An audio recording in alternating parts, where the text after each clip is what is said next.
They came around for yard.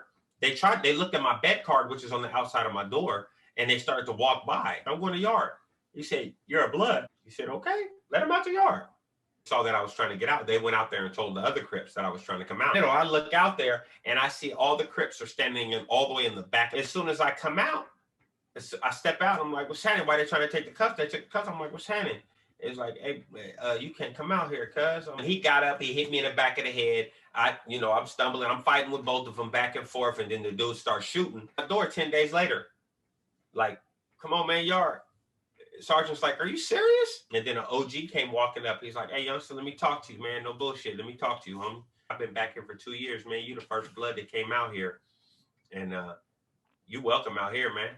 And any more of your homies that come after you that wasn't here already, they welcome too." All that talk to my gang pull up and we pull up and they all did. Heard it. So they re-ad booked me the next day, saying that I contracted someone else to do harm to a witness, and they also ad booked me for dissuading a witness, and they also ad booked me for the possession of a controlled substance in a jail or institution. And so they consolidated it all into the 18-year sentence. They added that to the deal, added 1 year for each new crime, and then said, "Well, your new deal is 18 years. Take it or leave it." So how long were you sitting in the county up till then, bro?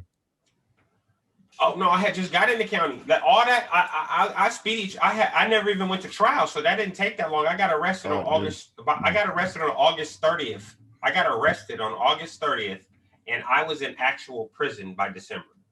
Oh wow! So I was all the way through the whole process and in prison in December.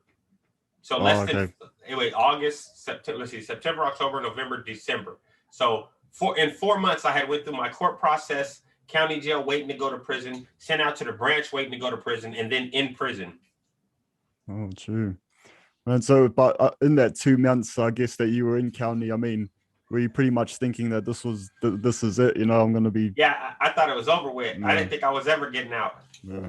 And that's the way that I did my time too. That's why, like I said, I went in the dude's cell and took his shit and beat him up, and we was running fades back to back, and it didn't matter. Like, if you had a problem, we can get down, we could fight, whatever you want to do. We didn't have weapons in the county jail, but we would fight, and I was just getting right up after right up. And yeah, I mean, when you went back in, obviously it was just straight. It was nothing new for you if you're already, slanging and already doing all of that. Yeah. That was all regular. That was like the natural, in my mind, the way my mind worked was that was the natural progression from the way I had been living my life. Anyway, that's where I was supposed to be, the way my mind was wired at the time. And that's exactly what it was, and they said I was going to prison, and let's go. Well, what are we doing? Just let me call my mama and them and tell them I'm finna go to prison before I go, because they probably ain't gonna be here when I come back. So I mean, even when you did get the 18-year sentence, you pretty much thought this was it, huh? Like knowing what's going to happen in prison and what could be waiting for you. Yeah, 18 years. I didn't think I was coming home. That seemed like a life sentence to me. Yeah. You know what I mean? Yeah. And I went and did it like a soldier. You know what I mean? Like I was supposed to. Or at least from the way from the way my brain was wired, I was just like, let's go. Let's get after it, man.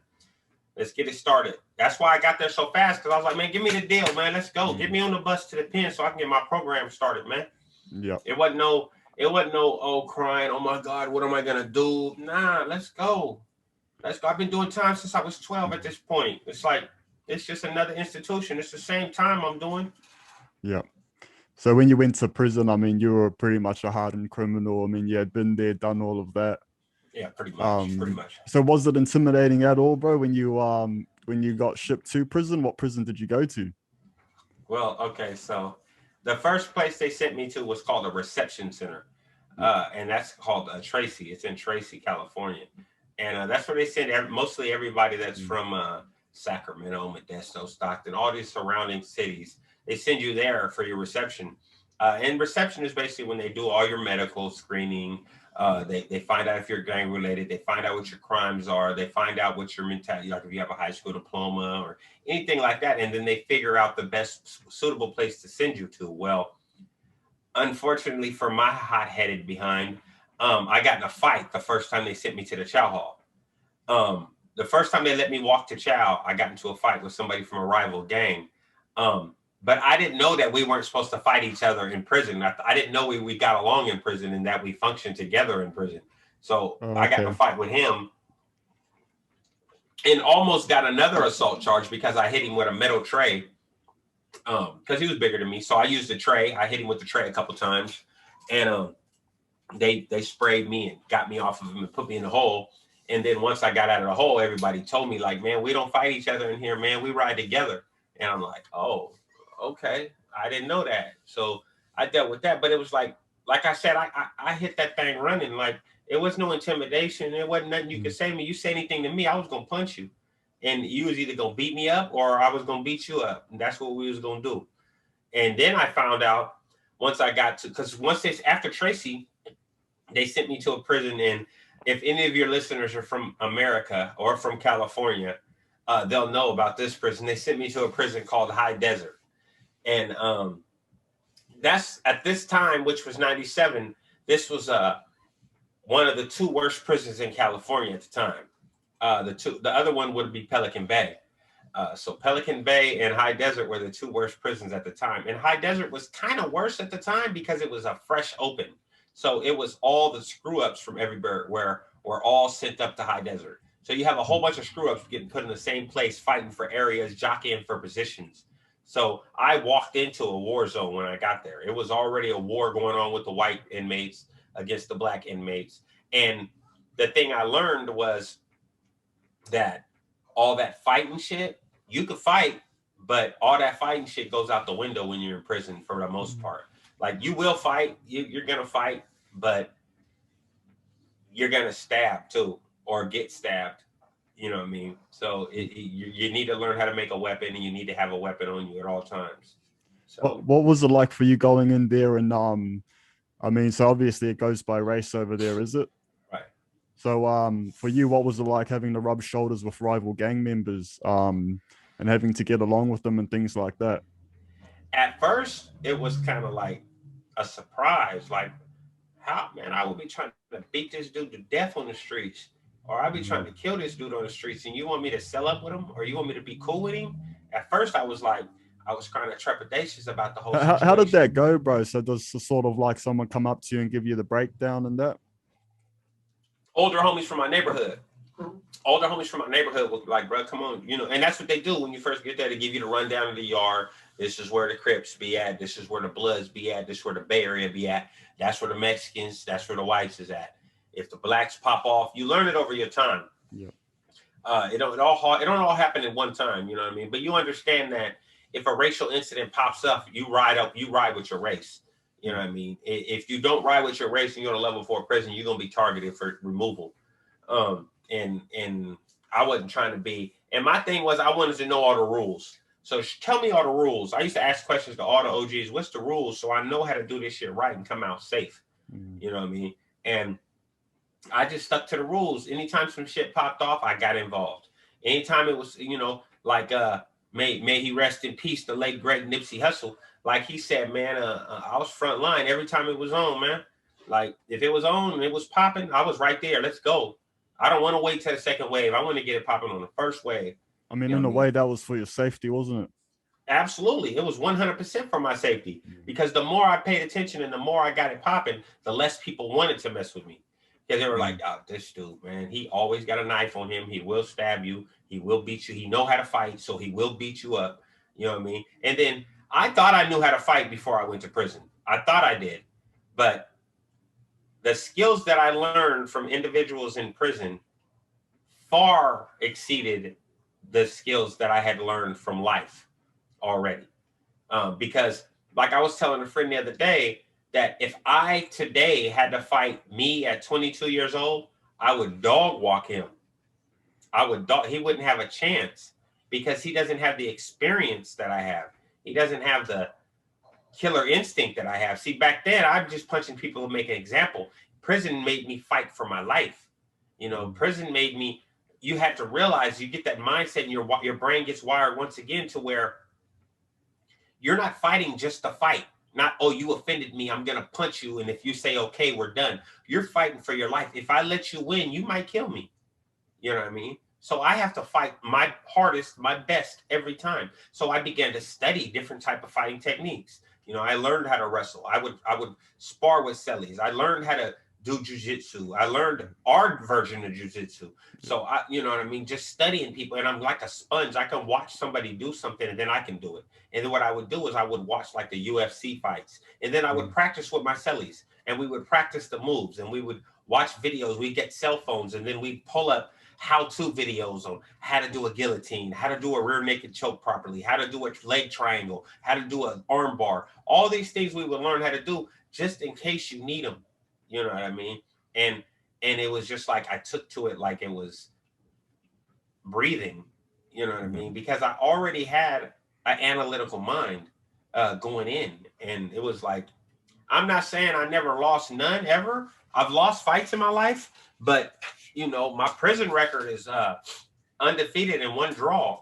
So like I was just trying to survive, man. I wasn't trying to prey on nobody. I know a lot of people think that all convicts are trying to prey on each other and or prey on the public or whatever. Nah, man, I wasn't trying to prey on anybody. I was just trying to survive. I was trying to come out that way, come out of that place the same way I went in, 100% healthy. Yeah. And I did. And you did that. But I mean, in California, in the prison system over there, especially on level 4 yards, I mean, that is a slippery slope, isn't it, brother? Like one false move, man, and you will get turned on, is it? I mean, even by your own boys, you know, you can get turned on real quick. And the rules are so intricate that I couldn't even explain them all to you in a video. Yeah. Like, you'd be surprised at the things you can get removed for. And that's why I really stayed to myself. If I wasn't with one of my homeboys or a couple of my homies from my neighborhood or from my city, I really didn't kick it with other groups because I didn't want to get drawn into other groups' bullcrap. Like you had other areas of Bloods, and you had Crips, and you had Bay Area cats, but I never let myself get drawn. If I got drawn into somebody else's stuff, it's because I seen something foul happening. Like I stuck up for one young kid from the Bay Area one time because I seen he was getting bullied. So I stuck up for him, but the people I stuck up for him with knew me already. They knew who I was. So it was like, you may think you just bullying this little kid that ain't got nobody to have his back, but I got his back. And this whole city coming with me. This whole city you see behind me on my background, that whole city was coming with me. So if I popped off on the yard, everybody from Sacramento got to pop too, because I'm from Sacramento and I'm a reputable from Sacramento. So you can't say, oh, that's just some square. He's just a church guy. Nah, I'm from Paso Heights. Nigga, let something happen to me and you don't help me. That goes all the way down the line. And these level 4s are like a really small world. So you stand down and you let somebody do something to me and you don't help. Oh, okay. Where you finna go? You can't go nowhere else. You might not even be able to go home. Mm-hmm. Yep. I mean, what is getting removed, bro, for people that sort of wouldn't know what that means, bro? Well, it's different levels to being removed. So, let's say you got a drug debt, and we told you to stop using drugs or stay away from the drugs and stop getting in debt, and you can't pay it. Well, we can get, especially if it's to another race. It's mainly if it's to another race or another car. So with the drug thing in prison, there is a little bit of mingling between races in terms of drugs and things like that. There's not supposed to be. There's no rules against blacks selling to anybody. But there is a rule against Mexicans or whites buying from blacks. But there's no rule from us buying from them or us selling to them. We don't have no rules like that. They have rules like that. We don't have any racial rules. You know what I mean? The only racial rules we have is if it pop off, you help us. That's the only rule you have. There's no, I mean, of course you can't eat after them. You can't drink after them. Those are just universal rules. But as far as selling drugs to them and stuff like that, you can sell drugs to them all you want. There's no rules for that. But like, if you owe another race, or even if you owe another car, something that if you owe anybody that can cause, if you owe another homie, we can figure it out. You know what I mean? We'll just figure it out. So a car is like a group within the groups within the races. Yeah. So like so you got the blood car, you got the Crip car, you got the Bay Area car. You know what I mean? If it's another car of blacks, then, you know, we'll figure it out. You know what I mean? I mean, no, if it's a homie, we'll figure it out. But if it's another car now, they might want to go to war behind you owing their homeboy dope. So now you're putting your whole car in danger. So that removal would come more in the in the description of a couple of us just beating you up and you got to leave. You know what I mean? We might come 2-on-1 you or 3-on-1 you in the middle of the yard and stomp you out, and you got to get off the yard. But we're not going to try to kill you. But if you a child molester or a rapist or a rat, yeah, we coming with weapons and we going to try to kill you. And it's not, you don't get no fair fight. It ain't no, oh, let's go in the back over here and fight 1-on-1 or nothing like that. It's the mentality was, if you did that to a female or to a male or whoever you raped or a child or whatever you did, or if you told on some homies and got some homies locked up, you didn't give them a fighting chance. So why should we give you a fighting chance?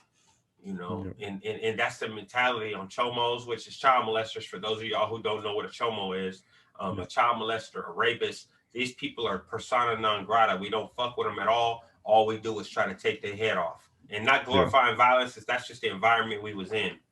Yeah, no, similar in the prison system here in New Zealand and Australia. You know, child molesters definitely don't get a free ride, or rapists or anything like that. And not to interrupt you, excuse me, brother, but and I'm only talking about California level 4.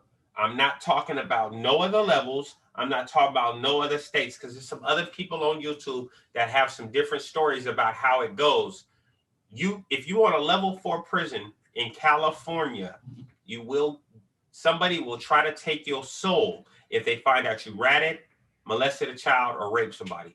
Those are the main 3 things. There's nothing to talk about. If we have the paperwork, you got to go immediately, the same day.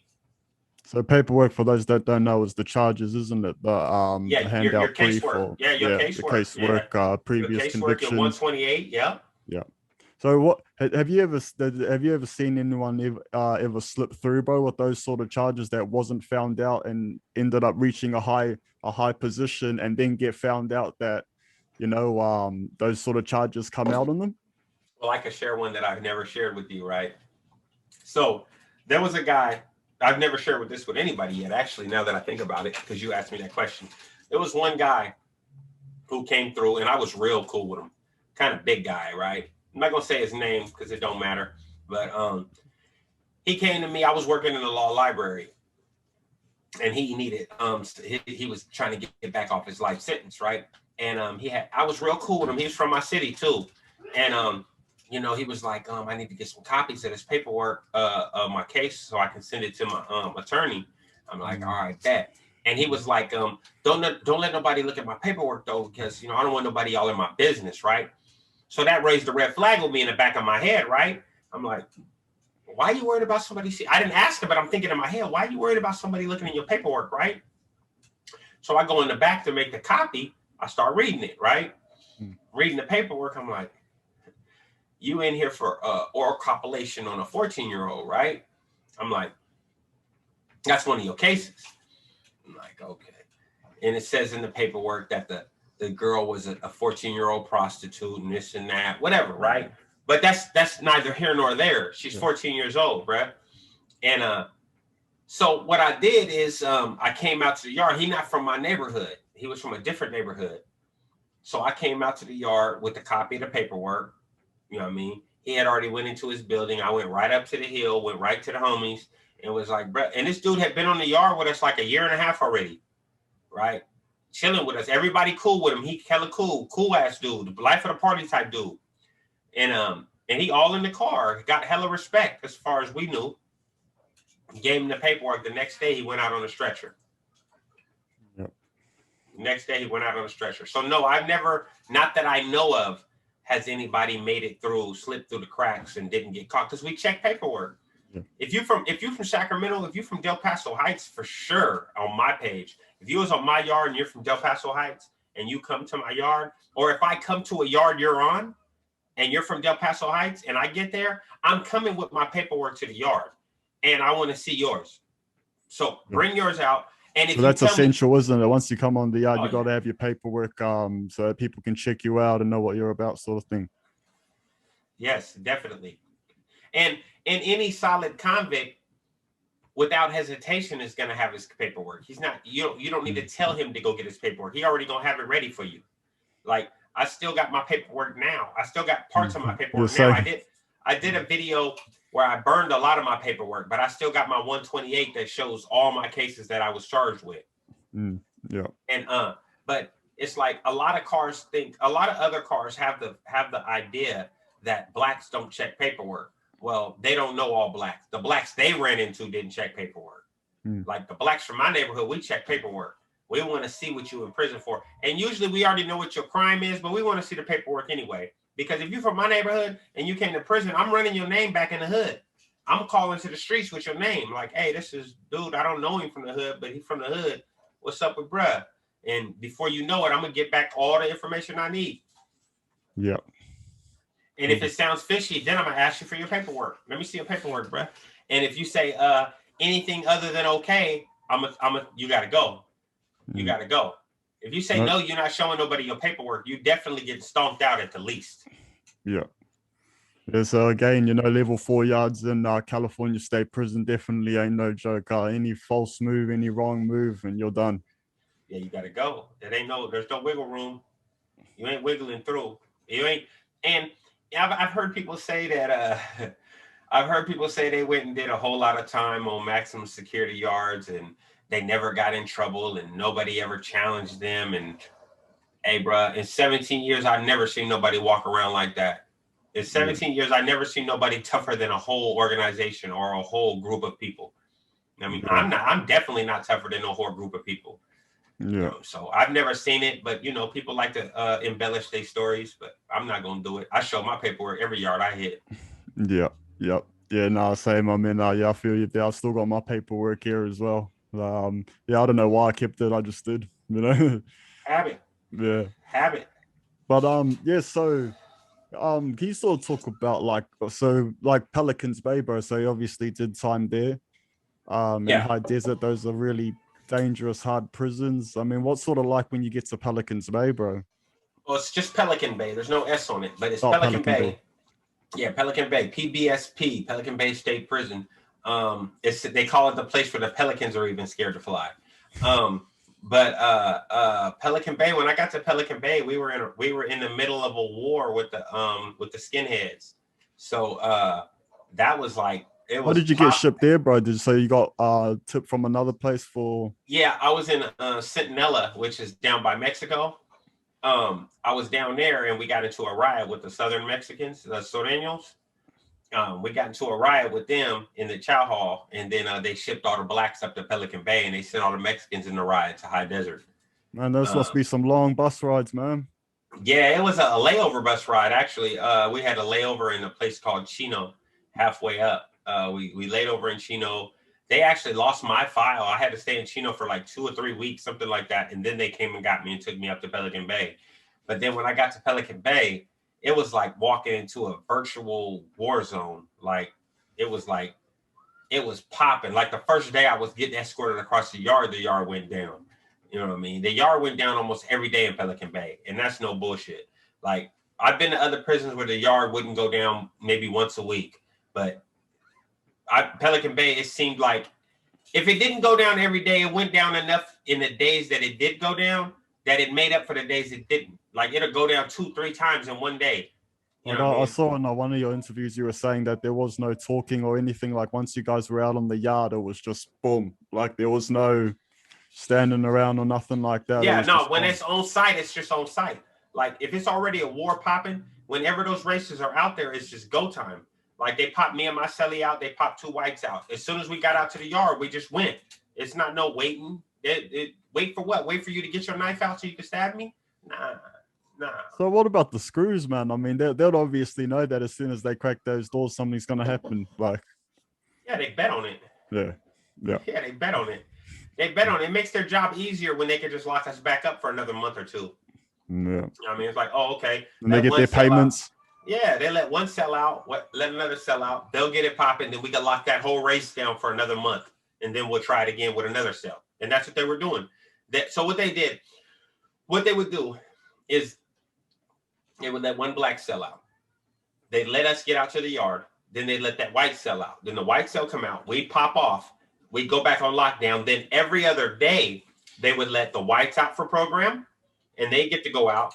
Then the next day, they'd lock all the white doors, and then the blacks can go out and program. And then once a month, they would do that same one sale thing again. Once at the beginning of the month, it's one sale. And then every time it would pop off immediately. And it was going on. I was there for 3 years, and it was like that the whole time I was there. I was never on the yard with whites while I was there, except for when I was attacking them or when they were trying to attack me. Man, I mean, that'll be a head spin and a half too. I mean, because, you know, like you said, sometimes different cars in your race are beefing it, and then all of a sudden you're beefing it with another race now. So you guys have to sort of get together. Oh, that has to go out the window. Yeah. So it's just a head spin, isn't it? So one day you could be hanging with Crips. I mean, did you ever get along with any Crips in there? And yeah. There was a couple Crips I got along with real well in there, actually, in prison period. It's like, it gets to a point where it's like you don't see them as the enemy no more. You know what I mean? It's like, nah, man, you just fought with me in that riot, man. I can't. What would I look like trying to do something to you when you just had my back when the dude was trying to stab me? You know what I mean? So it's like it becomes, those lines get blurred. Don't get me wrong, stuff still happens between the black cars and within each other, but nothing as big as the stuff that happens with other races. Yeah. So you were at Pelicans Bay for 3 years. So it was just constant going off. I mean, what was the hardest? What was the hardest jail time? Like, not really concerning the prison you were at, but what was the sort of hardest stint of time in there where it was sort of just going off for you? And High desert. I said that was when you first went to prison. Yeah, high desert from 97 to 2000. That 3 years was the hardest 3 years of my whole prison sentence. How big are the prison? How big are these prisons, bro? Because I mean, here in New Zealand and Oz, bro, the prisons barely go over 1,000. You know, 1,000? Yeah. Oh, okay. So high desert has 4 yards: A yard, B yard, C yard, and D yard. Each yard holds at least 50. Let me see. So each building on a yard holds on a 180 yard, which is 32 cells per building. So 64 cells per building. So 64 times 2 is what, 124? Oh, it's 128. So 128 times 8 buildings. So that's over 1,000 people right there just for 1 yard. And the yard all comes out together. So you got like 1,000 prisoners on the yard. Yeah. So I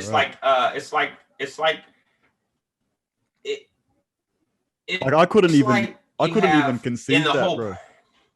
I couldn't even conceive that because it barely goes out. Like 1,000 is a lot. You know what I mean? That's a lot of people. Well, what they do is they separate it by tiers. So you'll have like 500 people in the yard at one time. So they put all upper tiers in every building and go out together. And then all lower tiers in every building will go out together. But then on the weekends, all the workers get to go out. So it's so many people on the yard during the weekend and that's usually when the big riots kick off, when they pop off, when they got the numbers.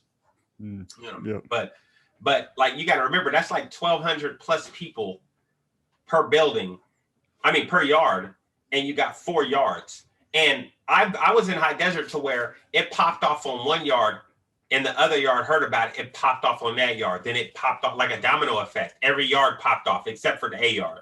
B yard, C yard, and D yard all popped off the same day. Man. And they had to bring in a National Guard for that one. So that was in high desert. So I had to bring the National Guard in because it was getting that crazy. Yeah, they had to call the outside police and everything to come help because guards were getting attacked and everything. Man, so who was rioting against each other? Was sort of It started out as the blacks and the whites, and then when they were doing the strip out. So as far as the race is concerned, is that sort of the main beef in the prison system, white versus black? That's a constant one, but there's a constant one between the blacks and the Southern Mexicans as well. So, you know what I mean? But it mainly pops off. It popped off more times with the whites while I was incarcerated than it did with the Southern Mexicans. I think it only popped off twice that I was involved in with the Mexicans. But it popped off more than that, but I'm just talking about the ones I was involved in. I mean, what would have that been like, bro? I mean, because the numbers, what were the numbers sort of like? Well, luckily, High Desert's an up north prison, so the black numbers were pretty good. Okay. And the southern numbers, north prisons have more black inmates. North prisons have more black inmates, and they have northern Mexicans, which dilutes the water for the southern Mexicans because they're not together. Yeah. But if you go, I only was in the one prison I went to down south. That's the prison where we had a riot with the Mexicans, and that was Centinela. That was one by Mexico, and it was more Sureños than blacks there. And I knew it was going to pop off. I told the homies, this is going to pop off. This is not going to last. This is not, because they opened a new yard and put us all on it. I was like, this ain't going to last, man. This ain't going to last. It's going to pop. I already knew it was going to pop. And it did. It popped in the chow hall, and we all got it popping. Everybody did. All the Southerners did what they were supposed to do. But respectfully, you know, I have no disdain towards anyone. You know, we all did what we had to do while we were there. But the Mexicans, they did what they were supposed to do, and we did what we were supposed to do. And people got carried off on stretchers, and then they took all of us that participated, that they caught participating, and they shipped us out. Well, can you sort of run down how a riot goes, man? Like how it sort of pops off, and so before, is everyone calm, or is sort of everyone in their right positions before, or? Nah, it never pops off on the black side. It never pops off as a strategic move. I believe that the Mexicans are more strategic about what they do. Like they planned to do it, and they waited till, because it's okay. So like the way they did the chow hall there, this is in Centinela State Prison. It's a big chow hall. They escort you every day. A lot of inmates can fit in this chow hall. There's like 60 tables, and like 4 people can fit in each table. So 60 times 4, that's 6, 12, 18, 24, 240 inmates on one side of the chow hall, right? So they put us all in there, and then once the chow hall's full, they lock the outside doors until chow's over, right? So the guards don't have to stay in there walking around. They just stand outside the chow hall and wait. So there's no guards in there? Well, there's a tower cop, so he could see everything, but there's a gunner in the tower, so he could see everything. So basically, you just do your chow, and then when they open that door back up, you know, get ready to leave, because they finna start calling tables to go bust your chairs. But as soon as they closed that door, the Mexicans hopped up. So as soon as they hopped up, we already knew what was popping. There wasn't nothing to talk about. We knew what they was hopping up for.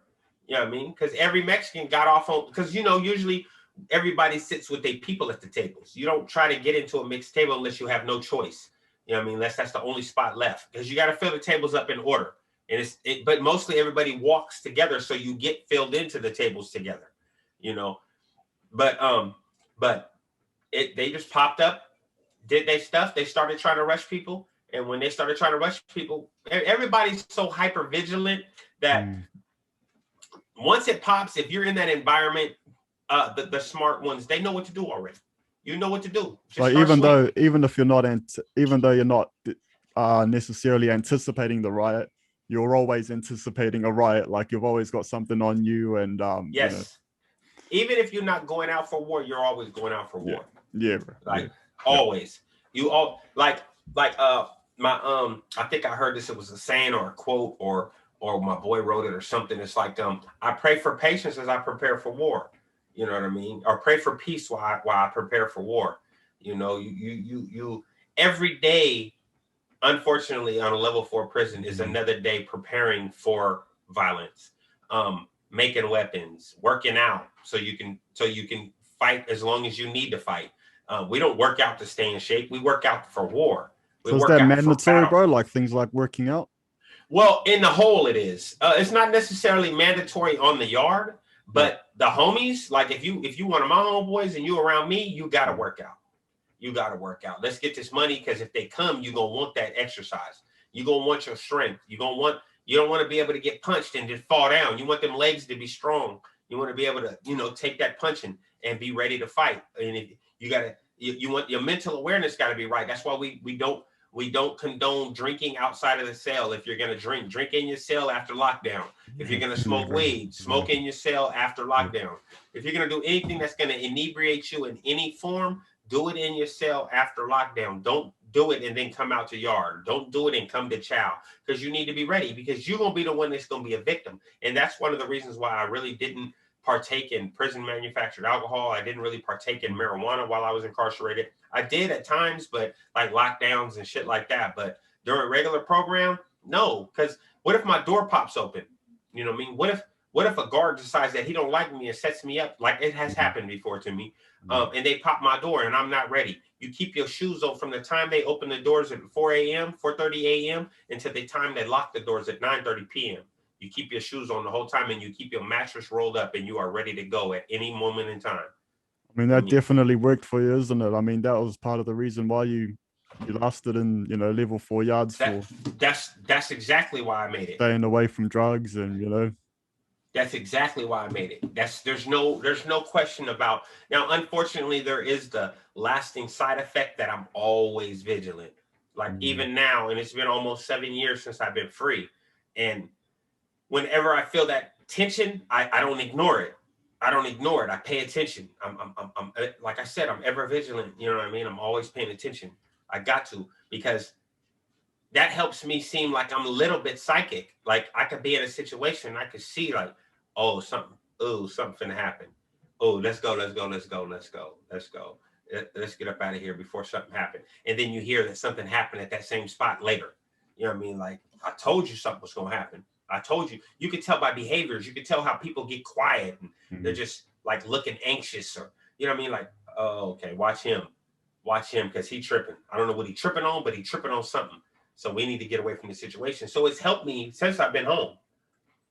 I mean, but by the time you got out of prison, what sort of a reputation did you have on these level 4 yards, bro? Were you pretty well known as, one of the main guys for Sacramento or the Blacks? Or I'm not gonna say the main guy, but my reputation was known. By the time I got out, I couldn't hit a yard where people didn't know me already. Like there was no way I was gonna hit another level 4 yard. By the time I got out, there was no way I was hitting any level 4 yard in California, and people didn't know me. Like off top, like walking across the yard already. Hey, Nate Dogg, hey, what's happening, homie? All that, everywhere, wherever I went.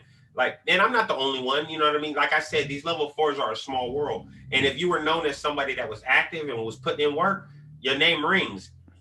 And in High Desert, I chased a guy across the yard. And that story, I chased a guy across the yard and he was running from me and I was trying to stab him. And that story, like, those kind of stories, they stick with you. Because you the crazy motherfucker that's chasing somebody across the yard when you got a gun or pointing a gun at you trying to shoot you, and you running still chasing them. So those kind of stories, they stick with you. So, people heard about the tall, light-skinned dude from Sacramento. They might not know my name, but they heard about me. You know what I mean? But eventually, if I hit a yard, it was like, oh yeah, that's Nate Dogg from the Heights, man. Yeah, he don't be doing no playing. Like I never horse played. I didn't joke around with people. This is me on the yard. What's up, man? How you doing? All right. I mean, is that how most people are on the level 4 yard? Or I mean, you got some of the younger dudes that are, they joke around and hee ha ha and play grab ass, and they want to bull crap all day and not do nothing. They don't want to go work out. They don't want to go play no sports. They don't want to do nothing. And they don't realize that everything, even sports, is a way of conditioning yourself. You know what I mean? Like if I'm going out there to play handball, I'm going to work on my hand-eye coordination. You know what I mean? Mm-hmm. I'm playing handball because I want to know if I can hit a handball, I can hit somebody in the chin. You know what I mean? If my footwork is good on the handball court, footwork is going to be good if I'm participating in a ride and I got to keep moving. You know what I mean? Because the worst thing you could do in a ride is stay still. You know what I mean? So all these things, funnily, strangely enough, do prepare you, can be transferred over into battle. Yeah, definitely. I mean, but when you were in your time in prison, were there times where you had to turn on someone that you knew well, or I mean, where you had to put in work on, a mate or someone that you thought you knew well? Well, never somebody that I knew well, because I purposely didn't really get to know people well. I really didn't want to know people well. The people that I did know well were usually my cellies. Yep. If I was in a cell with you for any amount of time, we end up getting cool. We getting to know each other. But I know you'll get down, and I know you're wired like me. You're not trying to be on no extra shit. And I mean, I did get into it with one cellie where I ended up breaking his arm in the cell, but that he wasn't even from my city. That would just happen to be a youngster I was trying to take under my wing, and he got out of pocket, so we ended up getting into it during a lockdown. But I've had to get on homies from my own neighborhood, yeah. And that was more of a voluntary basis because I didn't want anybody else doing anything to anybody from my neighborhood. So I felt like, what would I look like going back to my neighborhood or hitting another yard where homies from my neighborhood were, and I was on the yard and I let some cats from the other side of Sacramento do something to somebody from our hood. And it's like, keeping it in-house. Yeah, like why you didn't do it? why you didn't handle that? Because, you know, they're not going to be as, you know, even if I got to beat you up, I'm not going to stomp you out. You know what I mean? I'm going to beat you up. You're going to take your whooping like a man, and then you're going to leave. You know what I mean? Like somebody from the other side, they might have some animosity towards our neighborhood and might want to take that animosity out in your discipline. So then it looks legal. Yep. I saw in one of your previous interviews as well how you ended up having to walk out onto a crip yard like pretty much by yourself. Yeah, in the shoe. Yeah, I was in the shoe. I was doing a shoe turn for stabbing somebody in High Desert, and so this was pretty fresh into your sentence. No, yeah, this is 2000. I went to the shoe in 2000 for stabbing a child molester, and I went to Corcoran Shoe. I was in 484 left. And they had what was called a control compatible yard. So the yard was it was supposed to be for all Black inmates. Like, and then I got messages from people saying that, from other bloods saying, we don't go to that yard. We go to walk along yard. Well, from the time I got to prison till the time I got to the shoe, walk along yard was for PCs. The walk along yard was for people who couldn't go out to the group yard. So PCs, protective custody. Protective custody. This is before they had the what they call S&Y now, which is sensitive need yards. This is back when it was we just called them PCs. And I couldn't wrap my head around the fact that you're telling me I have to go to a PC cage instead of going to the regular yard. So when they came around for yard, they looked at my bed card, which is on the outside of my door, and they started to walk by. And I'm like, hey, y'all said yard release, man. I'm going to yard. And the guard came back and he said, what? I said, I'm going to yard. He said, you're a blood. Like, I know what I am. I'm going to yard. And he was like, okay, hold on. Let me talk to the sergeant. Sergeant came and said, what's up, man? You want to go to yard? I'm like, is it control compatible yard? He said, yeah. I said, I want to go to yard. He said, okay, let him out the yard. They stripped me out. And a couple Crips that were going out before me, they saw that I was trying to get out. They went out there and told the other Crips that I was trying to come out. And so when I came out, I looked out before they put you in a triangle. It's called a triangle. You go in this door. So this door open. You'll go in here. There's another door right here that goes into the yard. So they'll open this door. They'll put you in here. You'll stick your hands through the slot, and then you'll uncuff. So you're like an airlock thing. Yeah, like an airlock. And then they'll open. There's like a yard here. They call it a triangle because there's the yard here, and then there's one to the outside. So if more guards need to get in, they can get in that way. Yeah. Right. So they put me in the middle. I look out there and I see all the Crips are standing all the way in the back of the concrete yard. It's a concrete enclosed yard. It's fairly small. It probably goes back about 100 feet and then maybe 50 feet wide. And so they're all standing in the back, but I see there's two straddling the yellow line. The yellow line is the warning shot line. If you pass that line when the guards say don't, they'll shoot you, right? They're supposed to shoot you, right? So I see there's two people standing on both sides of the yellow line. I look, I'm like, okay, that's what's going to happen. Okay. So I'm like, okay, this is finna go. It's finna go up. So as soon as I come out, I step out. I'm like, what's happening? Why they trying to take the cuffs? They took the cuffs. I'm like, what's happening? It's like, hey, you can't come out here, cuz. I'm like, I came out. And as soon as I can get close to the first one, I got off. And that saved me because he dropped. So when he dropped, I turned and was fighting with the other one. He got up. He hit me in the back of the head. I'm stumbling. I'm fighting with both of them back and forth. And then the dude starts shooting. So when he starts shooting, I back up and they back up off me and they put me in a cell. And I had like a little busted lip, a little swollen in the back of my head, whatever. It's a fight. I'm supposed to have that, right? So I go back in the cell 10 days later. I'm standing because 10 days for a fight. You can't go to the yard for 10 days, right? So I'm standing at my door 10 days later. Like, come on, man, yard. Sergeant's like, are you serious? I'm like, yeah, come on, man, it's yard time. Let's get it. And so I go back out there. As soon as I go out there, I see everybody standing in the back of the yard now, right? They open the door. I walk out. I walk past the line. I wait for them to close the door. I'm like, what's happening? What we doing? And then an OG came walking up. He's like, hey, youngster, let me talk to you, man. No bullshit. Let me talk to you, homie. Walked up. He's like, what's up, man? I just want to shake your hand, bro. I was like, I'll give you a dap, and I put my fist out. Gave him a dap. He like, look, man, I've been back here for 2 years, man. You the first blood that came out here. And you welcome out here, man. And any more of your homies that come after you that wasn't here already, they welcome too. And after that, more homies started coming, and then we just got more and more numbers, and we was just functioning. It got to the point where I was actually calling exercises for everybody. Like there was a crip up front calling exercises, and it was me up front calling. He would call the burpees, I would call the calisthenics. Oh, so you're in their respect. Yes, sir. So when you went to prison, obviously you didn't think you were gonna get out, you know what I mean? You thought, Right. you know, this is it. So when did you sort of start realizing that you're gonna get out and that you need to start I guess trying to you know, get ready to get out, I guess? 2011, 3 years before I got out. 3 years before you got out. So what 3 happened years. there? So did you sort of get word that you might be getting parole or? No, I knew I had a parole date already. Oh, okay. Yep. But I had fucked it so up. 3 years. So 3 years left, you started to see the light, I guess. Well, what happened was I had got into my last incident, my last big incident that I got in. Not fights. I had fights after that, but I got in. There was a riot on the yard between two separate Sacramento entities, and one of them happened to be my neighborhood. But I had already like backed up off the gang shit. Like I was just doing my program now, and but then I got involved because it happened right by me. So I just jumped in, got involved, and I was sitting in a hole again. Like I got to do something different, man.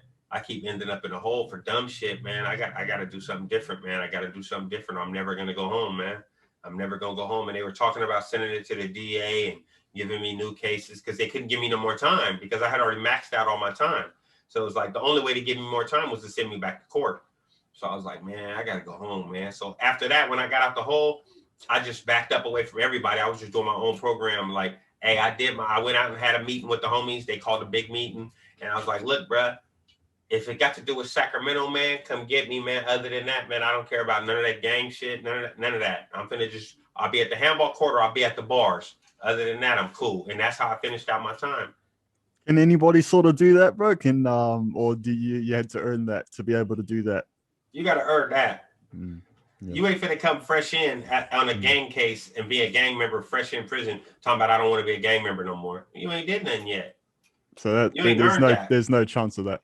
Nah. Now, if you came in as a non-affiliate, you could do that.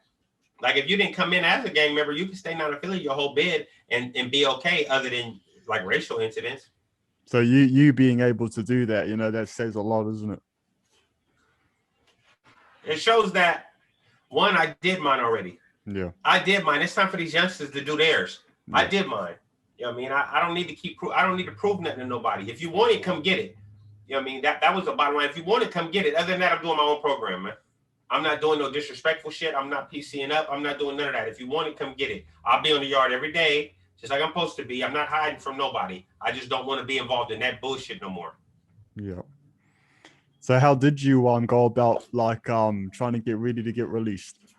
Like and at that point, were you over prison? Like, did you think, yeah, I'm not coming back here if I do get out? And oh yeah, I was over that. Yeah, I was done with that. I was ready for the streets. I had started building a plan for the streets, man. I had a journal and I just started writing my plans for freedom. Basically like it was like get a job, get a car, you know what I mean? Get clothing, find avenues that'll help me get a place to live. You know what I mean? All these things I was trying to line up, and I did, and I lined them all up, and I did everything I said I was going to do and more, like tenfold since I've been out. Yep.